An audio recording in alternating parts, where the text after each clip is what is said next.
8.6%, ladies and gentlemen. That's the price of the cost increase year over year for things like food, gas, energy, shelter, all the things that you need to live. And we got that report coming out of the government this morning, and guess what happened on Wall Street? Traders and investors are very angry. Stocks are selling off once again. It's leading into the 10th losing week out of the last 11. Things are going from bad to worse. Well, hi, everyone. Welcome to BHS Live. I'm Todd Schoenberger. I apologize that we're a few minutes delayed today, but I am joined by my co-host, Toby Smith, out in sunny Scottsdale, Arizona. And Toby, I got to say, when I look at these numbers, I have to wonder, because we thought we saw the peak a couple of months ago. It doesn't look like that's going to happen. So what are you telling your investors? Well, first off, I don't know who we is, Todd, because I certainly haven't forecast that. I mean, if you followed us from the beginning on this show, there's some clear issues that people just don't understand about, quote unquote inflation or cost of living rises. Number one is that housing. I mean, and that's the real key. It's called shelter in the CPI, but shelter costs are fixed. Once they go up, they don't go down. Well, until you have a housing crash or you have a economic crash, right? Right. They don't go down. So those rates continue to be higher. When they're higher, that inflation rate is sticky, number one. Number two, the scariest part of the reports today was not the CPI, but it was the Michigan report on expectations.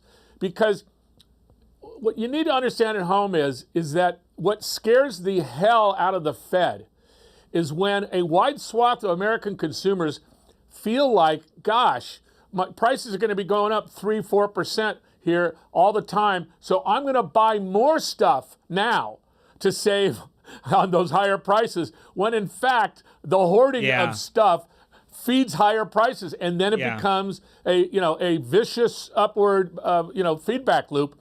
That's what we're facing.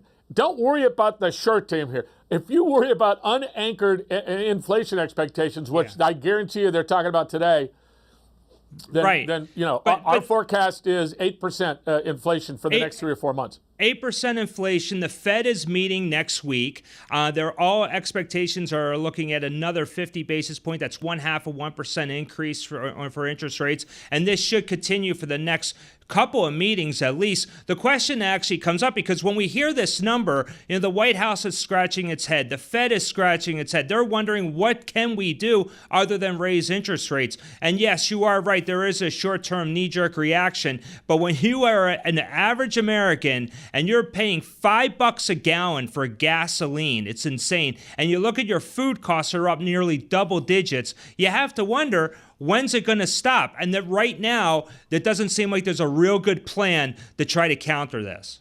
Well, Todd, first up, when is it going to stop? Yeah. I mean, look at these inflation, these higher prices Toby, are embedded. Toby, I'm asking a question that every American is asking right now on Main Street. When am I going to get some relief? That's what they want to know. And the answer is don't hold your breath, certainly for this year, because let's just say you had an apartment that came up for rent, at least yesterday. I have a friend that way. She pays $1,200, was paying $1,200, now she's paying $1,400. She's not getting any more pay. So she's lowering, of course, discretionary spending. Then she drives 45 miles to go to her job. Now her bill is double what it used to be. All of that is not going away, Todd, because oil prices don't change because, Joe Biden says that they're price gouging. We have a global market for oil. Yeah. The price of oil is what somebody will pay the most for, number one. Number two, we have a supply-demand imbalance. That's what the cause of everything here is. There's more demand than there is supply, and as long as we're a capitalist country, which did not sound like Mr. Biden thought we were today, they're going to stay high.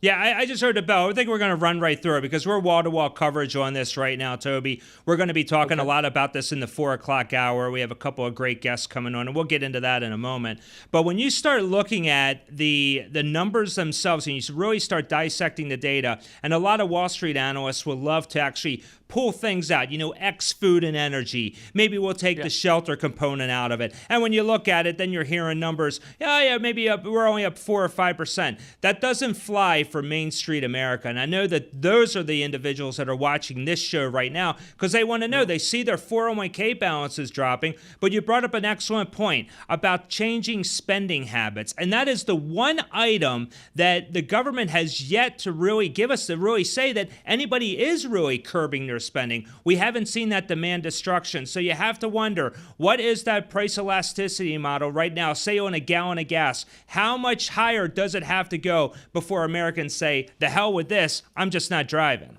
Yeah, well, the number that we use is what a lot of people use, which is basically $6.50 is where we see demand. And oil, it's about $150 oil, which our forecast is $140. That is where, but remember this, I mean, again, oil price doesn't have anything to do with the freaking gasoline price. The gasoline price is what you get from a refinery. Yes. The refiner buys the oil. It's called the crack spread. For every barrel, they get 3 barrels of gasoline and diesel, right? Yeah. The crack spread today is $50. Now, to put that in context, the crack spread 18 months ago was $6.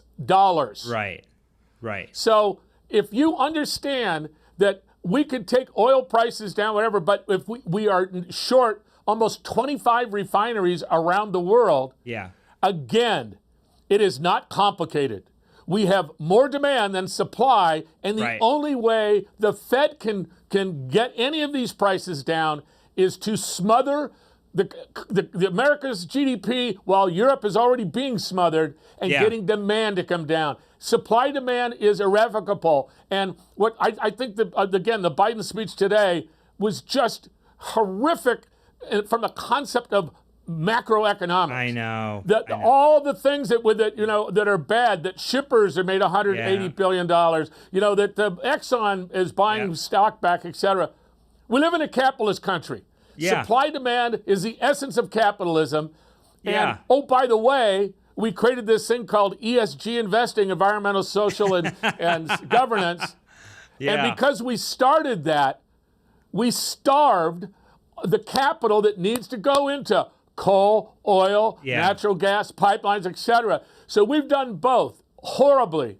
Instead of increasing supply, we've decreased supply. And by all the stimulus and everything else, we increased demand. We did the exact opposite of what anyone who took a freaking week in Economics 101 would say not to do. And we threw, the rules out and here we are. And it's going to take a long time to unravel. I mean, I think we both can agree on that. But the Biden speech today, it is an election year. Then Democrats are going to try to find the villain in the room. In this case, it is big oil. Don't be surprised if you start hearing about a windfall profits tax this summer. But the one thing I'll leave everybody with this, the single largest shareholder of ExxonMobil is a teachers union in this country. You raise taxes, you hit that 5th grade teacher driving a Civic out in Topeka. So just remember that. But coming up after the break, ladies and gentlemen, we thank you so much for being with us too on BHS Live.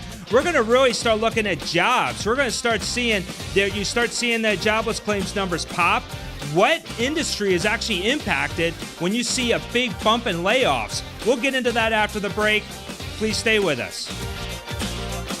Buy, Hold, Sell Live, brought to you by Transformity Research. Hey friends, investor friends, this is Tobin Smith. I just show this if you may remember me from my 25 years on business TV, but it's not about me, brothers and sisters. It is about this. We are about 5 times the average, stock average, over the last 2 years, but more importantly, this year, we're up about 67% in our portfolios, while the S&P is down, 12% and going deeper. And the Nasdaq's down 25% and going deeper. Let me ask you this, are you tired of losing money? Because right now, we forecast not only a big recession in 2023, but we think we can do this again. We think it could be up again another 50 to 60% by being in the right place, the right stocks, and at the right time. That's what we're doing right now. So join us, transformityresearch.com. Get on our free newsletter, transformityresearch.com. Join us for free and stop losing money.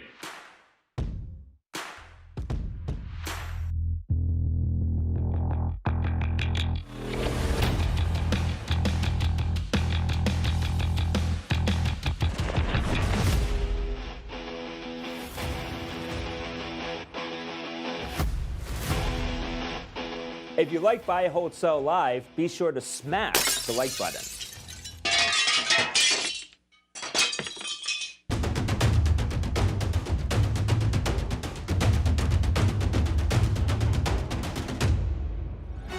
Lights, cameras, connectivity to every kind of screen, with 6 broadcast studios and experts ready to help plan the event. Big Wig Media's broadcast center at the Willard is the ideal headquarters to host your virtual meetings and video conferences. Let's get started. Hey, welcome back.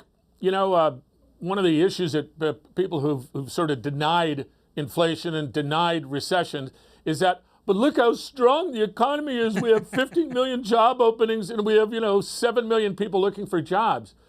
Well, gosh, shucks, that's going away. And the most intriguing part of the last week to me has been that in the technology world, where remember, $32 billion of venture capital money has gone in just in the last 4 years into startup companies. And what do you do when you get a checkbook full of cash? I had a startup company full of checks. You start writing checks for jobs, and you hiring everybody, and you're going, dude, YOLO, FOMO, we got to make this happen. Yep. Sleep over, sleep in the office 24 hours a day. Well, guess what? Now the bill has come. And now we're seeing, with 72,000 jobs laid off last month in tech land, you're going to see 150,000, you're going to see 300,000 because they run out of money. And when you run out of money, you cut, your overhead. When you don't have revenue that gets close to paying your overhead, then you either sell, what's called an acqui-hire, to a larger company because they just want your engineers, or you close your doors. And that's another thing that happened, just like the dot-com bubble, the cloud bubble, the FOMO, YOLO, meme, yo-yo, all that shizzle is blowing up. Well, and it's blowing up because there's not enough demand and there's too much to supply just to stay with my thing. Right. And to add to that too, Toby, you're now starting to see that we're now every week, every Thursday, we receive the jobless claims number. That's first-time jobless claims. When somebody is unemployed, they file for unemployment benefits. We're now seeing that number creep higher, and it actually had been going down during the pandemic recovery, but now those numbers are increasing. And I got to tell you, we were a little bit late starting the show today. I'm driving through Washington. I think everybody is unemployed in Washington. There must be 10 million people walking around, so traffic's crazy. So nobody's working right now. But there are a number of companies, but back to just joking aside there, when you start thinking about what companies are going to do, they can increase costs, but then you start looking at that elasticity where you have a consumer saying, I'm not going to buy, say, that shirt. So therefore, if they're not going to buy the shirt, the company has to eat the added costs. And if they do, that usually results in layoffs down the line. Right. Well, Todd, let's also, again, the framework has to be that we pulled forward 5 to 8 years of demand, particularly for stuff during the pandemic. As I say, I want to go in the business of going around to people's homes and buying stuff they paid $50 for like $2 and a Laurel and a hearty handshake, right? Because we got too many air fryers, we got too many of this, we do that, right? But we also, and Amazon and Walmart and Target are the perfect example of this, they are laying off people. Right. 6 months ago, it was a $5,000 bonus, $22 an hour, and a pension, right? Yeah. But obviously what's happened is they overhired, they overbought inventory. Shipping rates are now going down from China to the United States. That's a little different than what the president said today. But, I deal in facts, I don't deal in rhetoric. And so, this is a natural part. Also, small businesses, Todd. I follow the small business numbers stronger because large companies have great managers. They have ways of working this. Small businesses like, dude, money's down this month. Get rid of Fred. Right. And then if they're down again, get a Roy because they don't have the opportunity to operate at a deficit. So small businesses are now firing the same people that they were going to pay $5,000 for, and that is what a recession is. Yeah, you're absolutely right about that, Toby. And we can even go further into that. You start looking at specific industries right now. One industry that keeps coming up, because now with these people actually potentially being laid off, is the mortgage industry. Clearly, you have rising rates. People are not going to be getting those loans. Therefore, that just leads into a real estate bubble burst. And now we have to wonder what's going to end up happening when you start having the mortgage industry taking a hit, because you mentioned it best. So many people were hiring, and the mortgage industry was hiring left and right just 6 months ago. They could not hire fast enough with the sign-on bonuses. The banks on Wall Street were doing the same thing, and now they're laying off. And so you have to wonder going forward, is that going to lead into, what's that mean for the rest of the economy? And I think you're going to have a number of layoffs now. Yeah, remember, at the margin here, the housing industry is about 18% of GDP, of the entire GDP. Yeah. The auto industry is about 6 to 8%, depending on the year, right? So 25% of our entire GDP, do you like these hand signals, is the home and cars. Yeah. Both our sales are coming down. Construction's going down in most areas, except, the super hot areas where they've already sold the home. They're just building a home they've already sold. But if you look at lumber prices, that's the one that I really look at. Yeah. Lumber prices, remember, they got up to like $1,800, $2,200 a board, square board feet, right? They're now down to $800. Yeah. Because it's a leading indicator of demand. And I look at leading indicators. Most people who are significantly less smart than I am look at lagging indicators. And lagging indicators don't mean squat if you're trying to forecast the economy. Right. So when we use lumber prices, that's an example. Anything in the mortgage industry that's pulling back is indicative of obviously less refi, less cash out, and less new home buying. I mean, and the data is there. So that is part of what the Fed does. The Fed only has, Fed has a hammer or they have a sledgehammer. Yeah. And they've been using a hammer and they need to use a sledgehammer. And when all of a sudden the mortgage is going to be 6% by the end of summer, probably 6.5%. That 6.5% mortgage versus your 1 3/4 mortgage is going to cut out about 40 to 45% of people who are just ineligible. They don't have enough of a down payment to buy a home. That's when we start to see the homes fall. But that's all, in the future. We're not going to see that data for another 6 months. Right. And that's the other side of it, too. With the rising values in these home prices, you've actually seen a lot of municipalities that they still haven't faced that day of reckoning because property taxes have been so high. So a lot of people are paying more into the coffers for the municipalities. And once that happens, and that's usually if you want a lagging indicator, you really want to look out forward, you have to wonder once you start seeing some type of issues there on the muni side, then you're going to probably see a real long-lasting recession. But right now, I mean, it just going forward, you have to wonder what the White House can do about this. Like you mentioned Biden's speech earlier, there's really not a lot of things that the White House and the Fed can do at this point other than just be patient.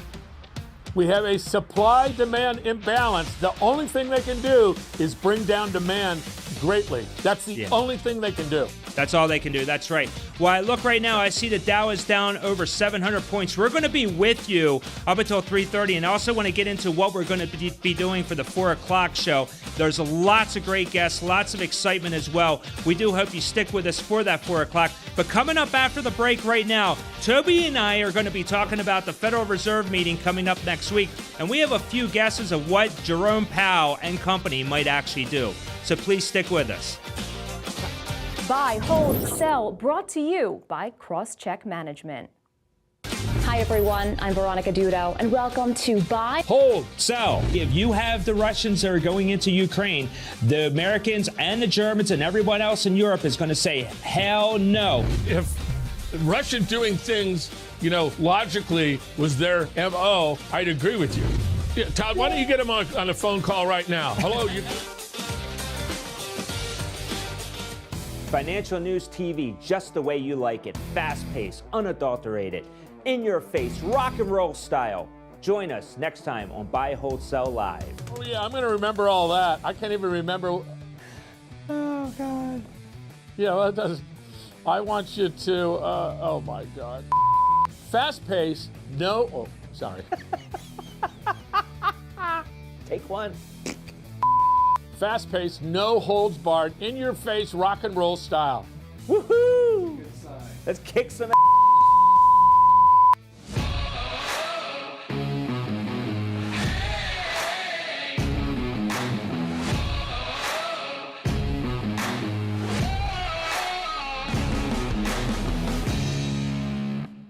I want you to smash that like button.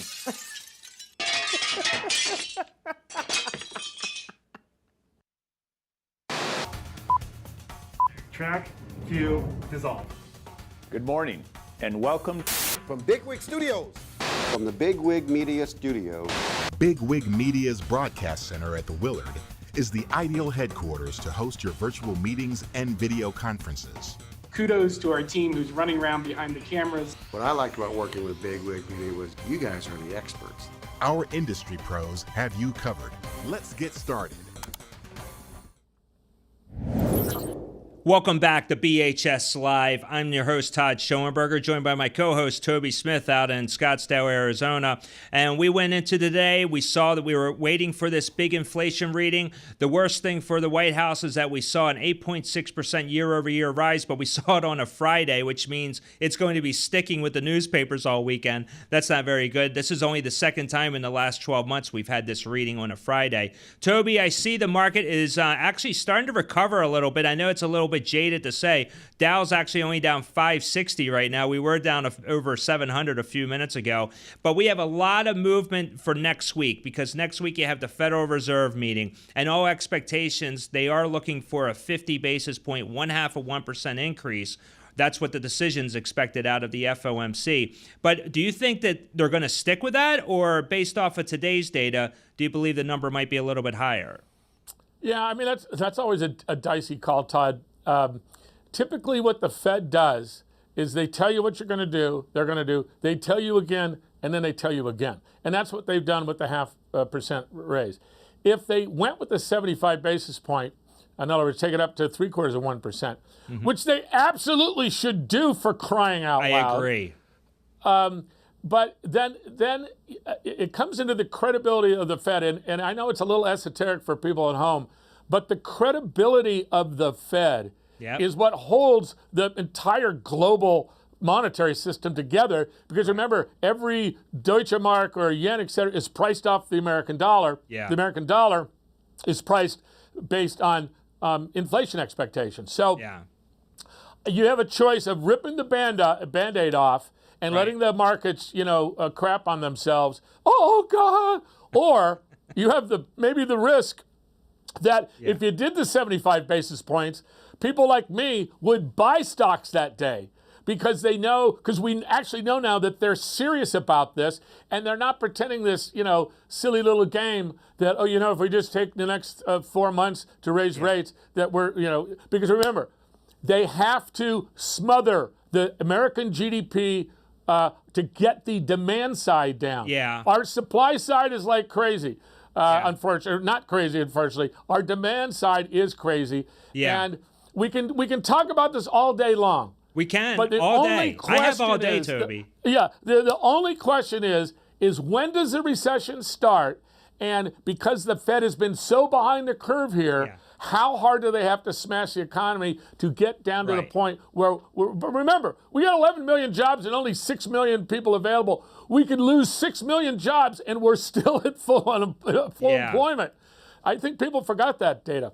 Well, I think it's obvious that if we are going to see, 2 straight quarters of negative GDP growth, it's not happening this year. There's just not enough time in the year. So you have to suspect that is going to happen in 2023. I think the alarming part of this, though, is that when you have the Fed that comes out with this, with the government coming out with the CPI number today, the Fed says, okay, we're going to be meeting next week. We're sticking to the schedule. But it's almost like a crisis right now. With gas prices, they're hitting record highs every single day. The last 13 days in a row, we've hit record highs. Everybody knows that, Todd. The market, I know that. Everybody knows that. So why doesn't the Fed get together for an emergency meeting this weekend? Why do we even need to wait? It's not the ECB. Why don't they get together right now and say, hey, you know what? Maybe we should be doing something else and looking at this as a true crisis of not only just from the household side, but really for national security. There's so many issues with this right now, and none of it looks good. And now I see the Dow is actually selling off. There's violent volatility going into the closing hour here today. Yeah.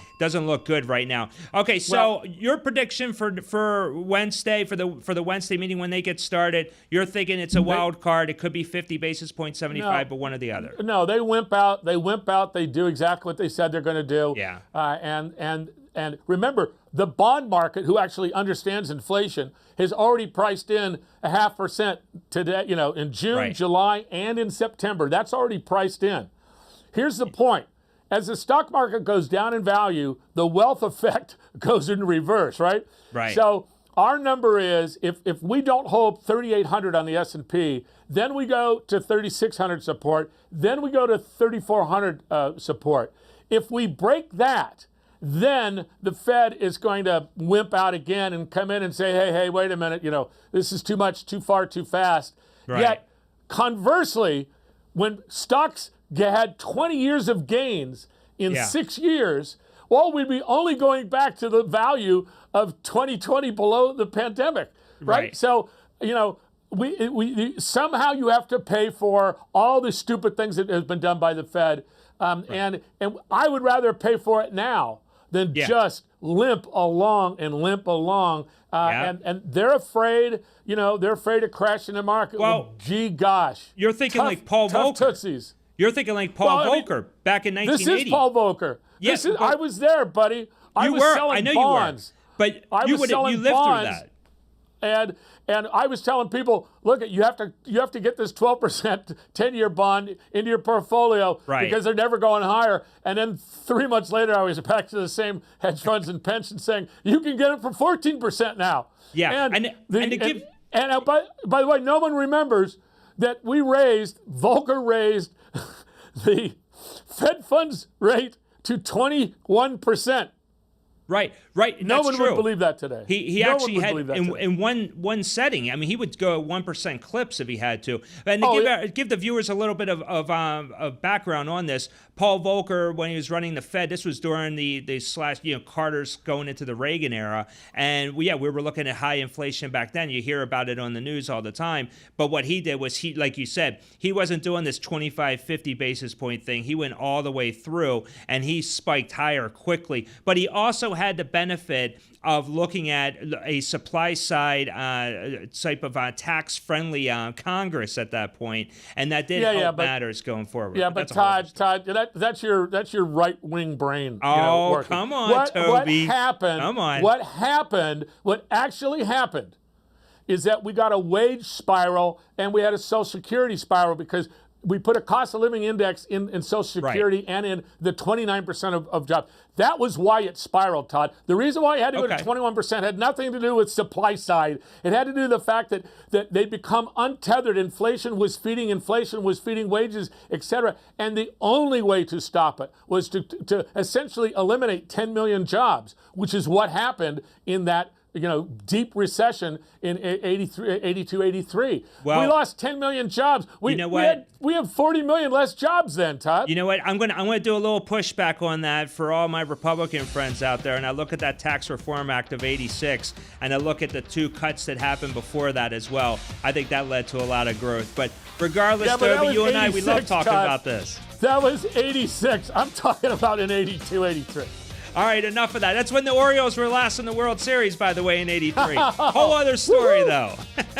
All right, ladies and gentlemen, listen, you got to stick with us for the 4 o'clock show. We got Mitch Rochelle. He's coming back to the show. He was a great guest a few weeks ago. He's got a ton of valuable information for you. He's been hitting the media circuit, beating that drum about inflation. He's got a lot of great advice for you. You want to stick with us. We also have Achilles Larrere. He's actually going to be sticking with us for the A block. He's coming in as well. He actually you won't believe what he has to say about this number today. So please stick with us at 4 o'clock. We got a ton of stuff to get to at the top of the hour. The Dow is down 675 as I speak. We hope to see you in a few minutes at 4 o'clock. Thank you for joining us.